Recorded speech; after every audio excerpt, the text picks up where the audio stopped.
If you want these horror stories to continue, please subscribe now. And don't forget to like. The dread always came in the evening, not sudden fear, something slower, heavier.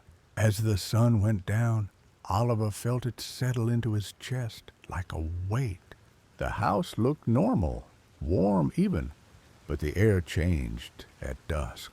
Sounds stretched longer, shadows lingered, and every night he felt watched, not from outside, but from within the house itself.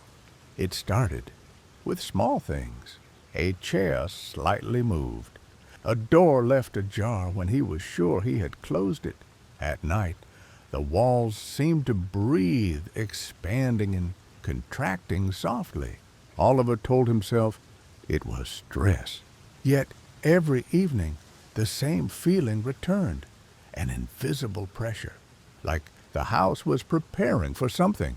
One evening, the power flickered just once. In that brief darkness, Oliver heard a low hum, almost like whispering layered under static. When the lights returned, the sound stopped, but the silence afterward felt wrong, too intentional, as if whatever made the noise knew it had been heard. Oliver tried leaving the house at night. The moment he stepped outside, the dread vanished. Relief washed over him. But when he looked back at the house, every window was dark, except one. A faint light glowed from a room he never used. Slowly, deliberately, the light turned off. He searched the house. The glowing room didn't exist. The walls didn't match the layout he knew. Measurements were wrong. Hallways felt longer at night. He marked the walls with tape, but each evening the marks shifted slightly, as if the house was rearranging itself. The whispers returned, clearer now. They didn't speak words, only emotions, regret, fear, anticipation. Oliver realized the house wasn't haunted by ghosts. It was feeding on states of mind, growing stronger as night approached, and it wanted him awake to feel everything. One evening, the dread peaked earlier than usual. The air thickened. The house went completely silent. Then came a sound from the walls, not knocking, but pressure, like something pushing outward from inside.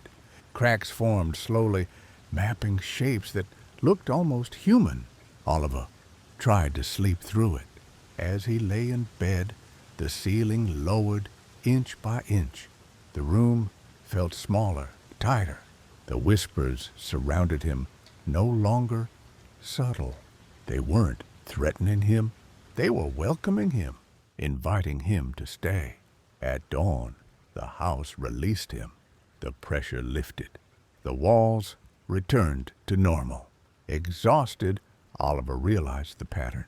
The house didn't want to kill him. It wanted to keep him, to turn him into part of its evening ritual, something permanent.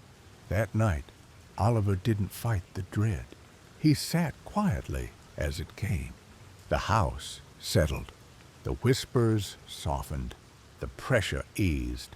Neighbors say the house feels calm now in the evenings, warmer, and sometimes, just after sunset, a faint silhouette can be seen standing still behind one window, perfectly at peace with the coming night.